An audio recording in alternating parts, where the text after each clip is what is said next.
Chapter 1, Jonathan Harker's Journal. May 3rd. Bistritz. Left Munich at 8:35 p.m. on May 1st, arriving at Vienna early next morning, should have arrived at 6:46, but train was an hour late.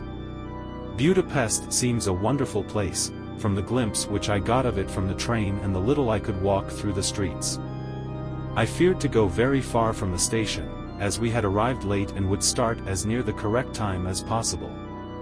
The impression I had was that we were leaving the west and entering the east, the most western of splendid bridges over the Danube, which is here of noble width and depth, took us among the traditions of Turkish rule. We left in pretty good time, and came after nightfall to Klausenburg.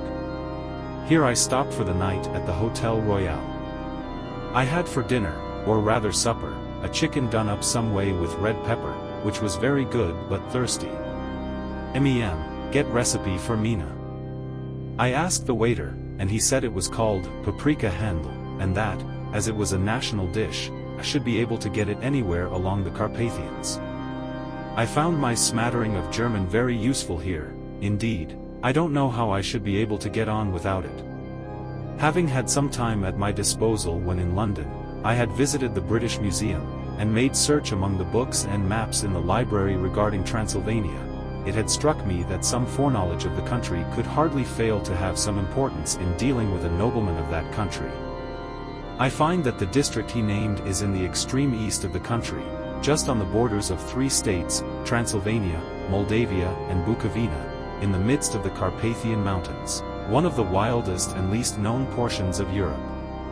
I was not able to light on any map or work giving the exact locality of the Castle Dracula, as there are no maps of this country as yet to compare with our own Ordnance Survey maps, but I found that Bistritz, the post town named by Count Dracula, is a fairly well-known place.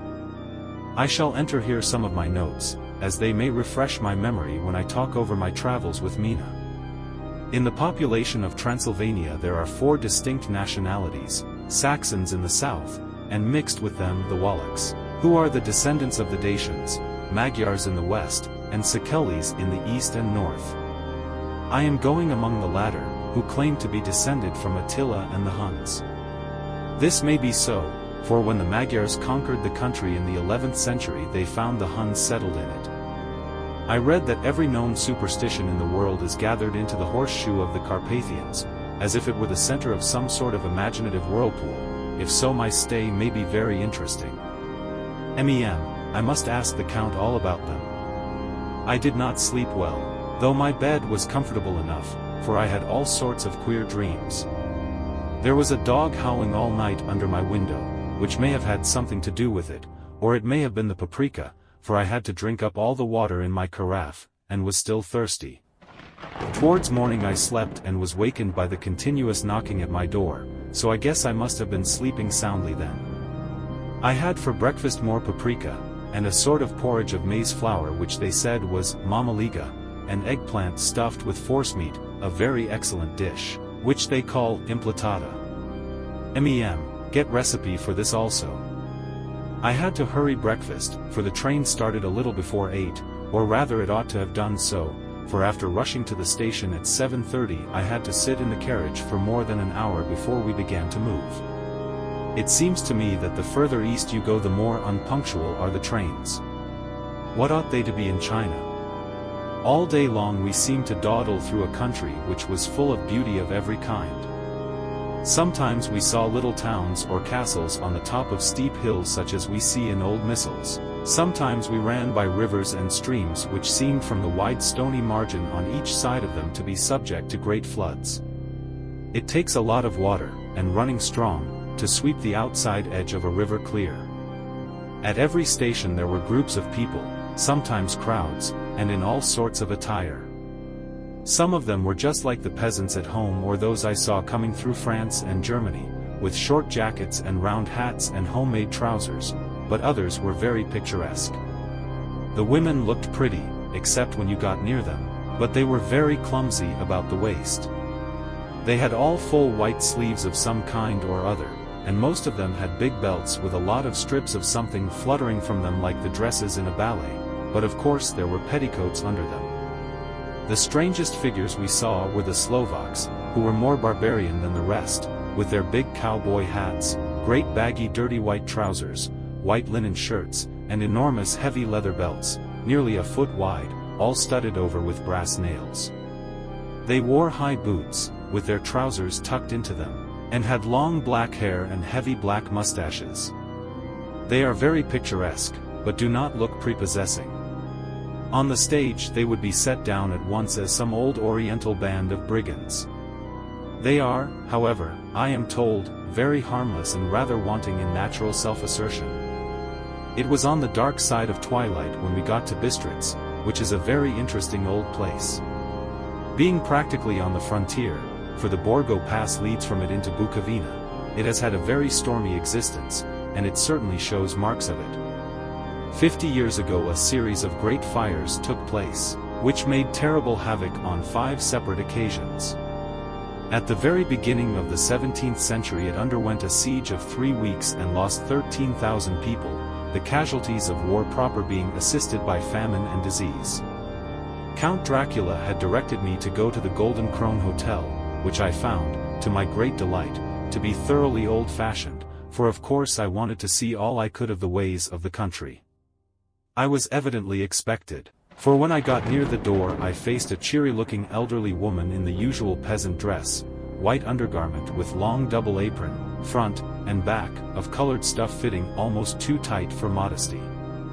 When I came close she bowed and said, "The Herr Englishman?" "Yes," I said, "Jonathan Harker."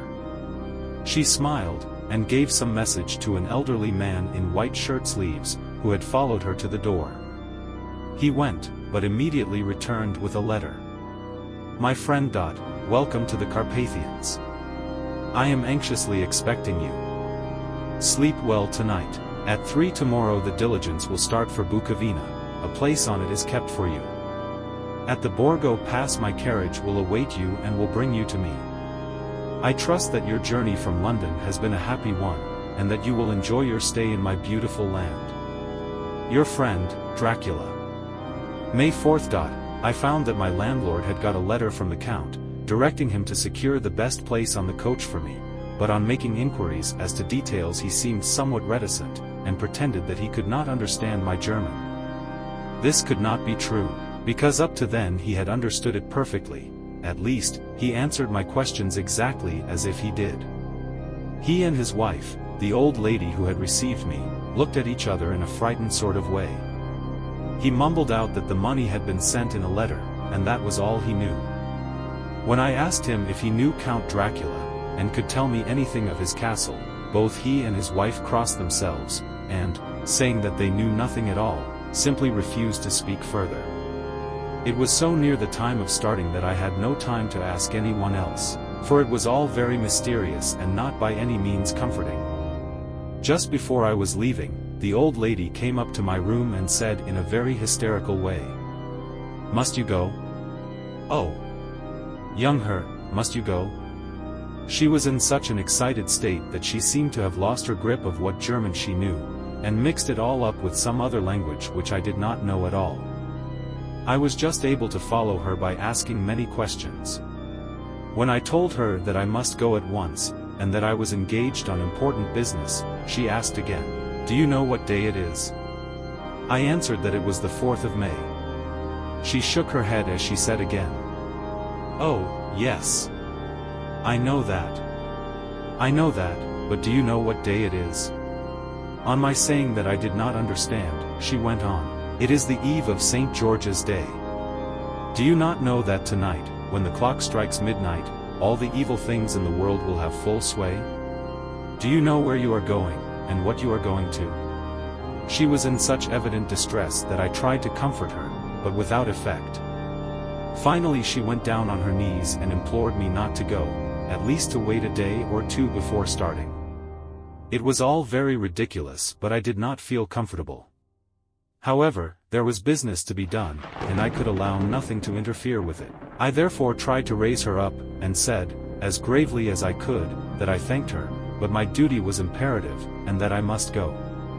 She then rose and dried her eyes, and taking a crucifix from her neck offered it to me.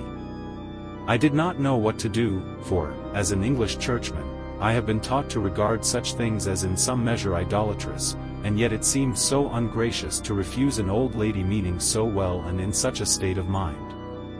She saw, I suppose, the doubt in my face, for she put the rosary round my neck, and said, "For your mother's sake," and went out of the room. I am writing up this part of the diary whilst I am waiting for the coach, which is, of course, late, and the crucifix is still round my neck. Whether it is the old lady's fear, or the many ghostly traditions of this place, or the crucifix itself, I do not know, but I am not feeling nearly as easy in my mind as usual. If this book should ever reach Mina before I do, let it bring my goodbye. Here comes the coach.